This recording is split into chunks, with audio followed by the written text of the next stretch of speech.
Bismillah, assalamu alaikum warahmatullahi wabarakatuhu. Akkam nagaa fayyaa keessan isinin jenna hordoftoota Oromoo Samsung jechuu.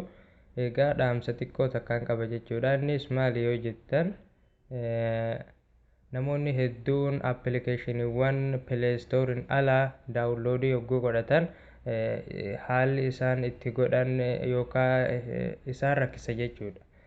Walumaa galatti fakkeenyaaf appilikeeshinii tiyuummeet, snaaptiyuub, viidmeet, aptooyid jedhaman hedduutu jira kan kana fakkaatanii pileestoorii keessatti hin argannu intarneetii yookaan googilii biroowusarii adda addaa irraa inistool godhannaa jechuudha. Yogguu inistool goonu akeekkachiisa wajjin gara moobaayila keenyaatti gamta darbaniif seetingii keessa seentanii annaawunsoorsii hiikuu qabdanii nuun jedha. Bakka sanitti namoonni hedduun seetingii keessa nu naqaa hin beekne jedhan jechuudha. Kana ani akka kiyyatti appilikeeshinii pileestooriin alaa yookaan googilii intarneeta irraa buufachuu yoo feetan jalqaba seetingii keessan ni banattu. San booda asirratti as dabarsuudhaan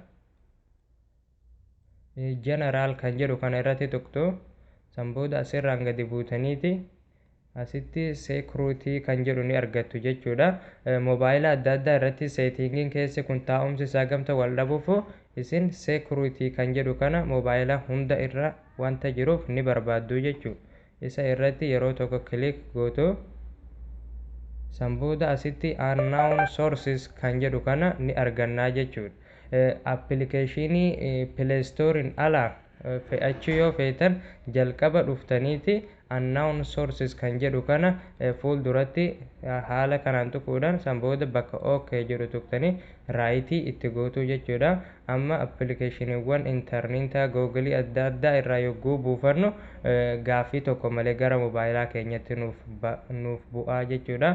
Egaa dhaamsi ani qabu tanuma jechuudha. Waan na hordoftaniif baay'een isin galateeffadha. Wassalaamu alaikum warahmatullaahi wabarakaatuh.